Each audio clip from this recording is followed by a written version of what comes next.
we are visiting the wine country of Ronda. Ronda, it's one of the most visited and most beautiful cities of all Andalusia, north of Marbella, about 60 minutes drive, and we've come to visit my friend Federico Schatz. Federico has been one of the pioneers in this region, initially with some German varieties, but eventually he has adopted grape varieties such as Pinot Noir and Tempranillo. He is passionate about the environment, about fighting the climate crisis. And we're going to use this video to show the speakers at Green Wine Future the kind of footage that we're looking for. This video is being recorded with my iPhone. I'm not even using a lapel microphone, I'm using the microphone of the camera, just to show you how easy it is to put images to what you are going to be talking about during the conferences of Green Wine Future. Join me and let's go and meet Federico Schatz.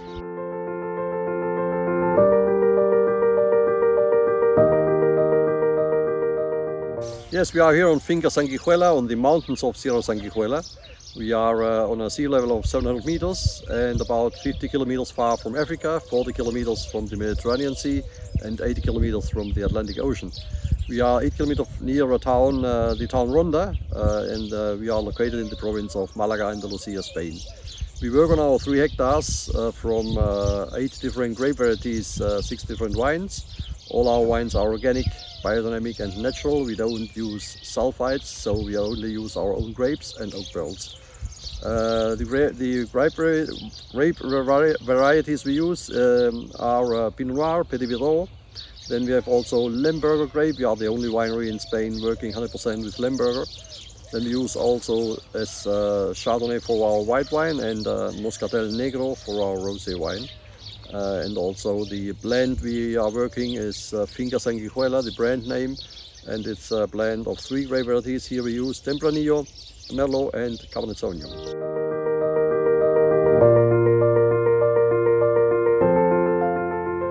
We are near to the Mediterranean Sea, but separated from a high mountain. It's Sierra de las Nieves, who has more or less 2,000 meters of high. So we have more influence of Atlantic climate. That means that the winter months, as January, February, March, we have a low temperature in the night, -5, -3, -10, -15 was the lowest temperature I have measured here.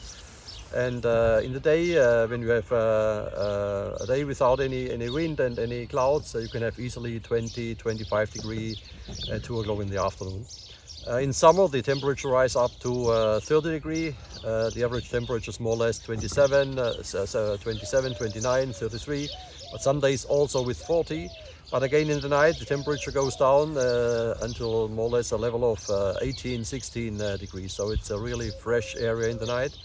And we have only rainfall in the winter period from October to May. No rain is coming from May to October. And so we have a natural dry stress situation, who is, I think, very nice for our wines, because so they have to go very deep down with their roots. And so finally they have more extension of the roots, and you can catch more minerality from the soil. We have enough rainfall because we are very near to a mountain area who is called Grazalema.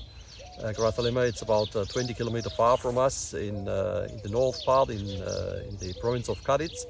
And there we have a space who it's the rainiest space from Spain and also from Europe. So we have more or less there in this spot 4,000 liter rainfall per square meter per year, and here in Ronda we have more or less average value of about 500-600 liter per square meter each year. So it's a really interesting area because it's southerly surface, but completely good, still good with enough rainfall, and so it's a very nice thing. This combination of the very low temperature in the night and enough rainfall in the winter period.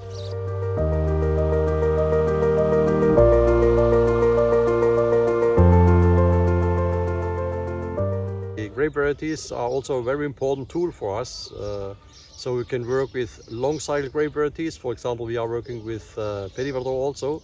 So Petit Verdot is a very long cycle grape variety, needs much more maturing period, and so finally you are entering again in the cool autumn to do the harvest, and so you have another possibility to fight against the climate change.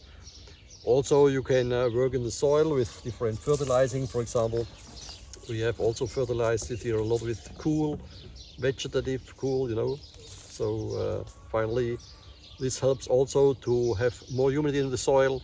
You can have much more hygroscopicity, and there's also a much bigger surface who is catching the CO2, and finally that helps also to avoid the climate change. And fantastic soil is also important. When you see the roots of the plants, finally you see also these composition of different part of the soil is linked together like with glue. This is a really nice connection to the soil, which is the basic thing of all.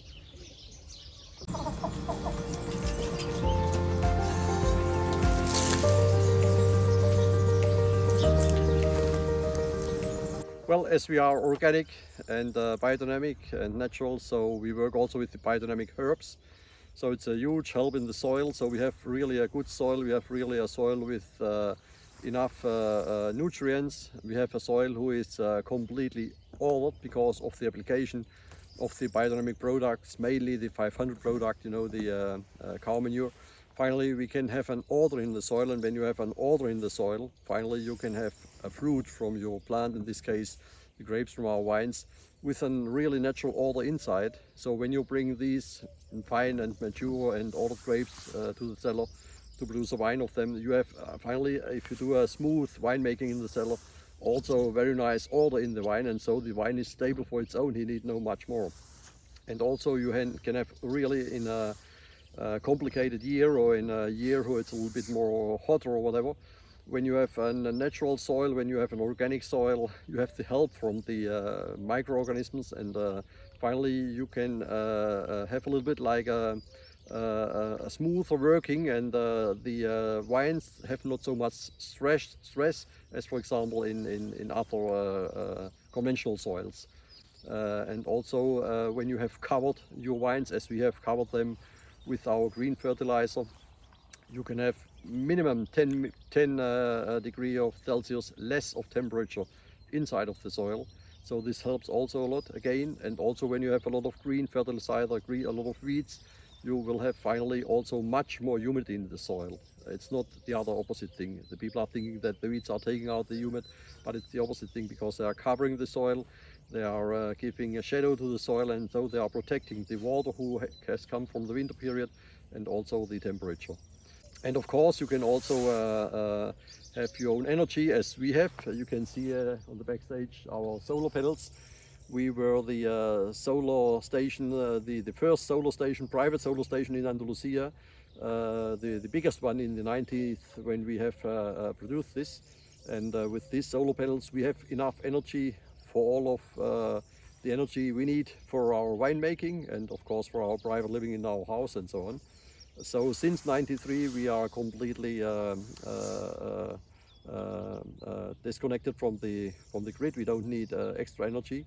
So finally this is a thing who everyone can do today, and it's also very cheap now. The prices have going very low of the solar panels. So now it's not expensive. Now it's really economically to have your own solar panels. And what we are seeking for this is that each person have the historically possibility who we have now to produce for the first time their own energy. And then later on, when you need more energy, you can have from the grid. So it's much more easy now when we have solar panels in our own houses. Each roof can be covered with solar panels, schools, industrial area, industrial stores, whatever. And later on, then we can see if we need much more energy from the grid, who have to come, for example, from other producers. So it's really a good thing, and finally we can avoid to not have to build more grids. We don't need more wires and so on, because we have the grids from the beginning, so it's completely enough. So this is really a good point, to produce our own energy, and our energy is produced in the spot where we are using the energy, so we don't have to bring the energy from another point. And this is very good for your CO2 footprint, you know.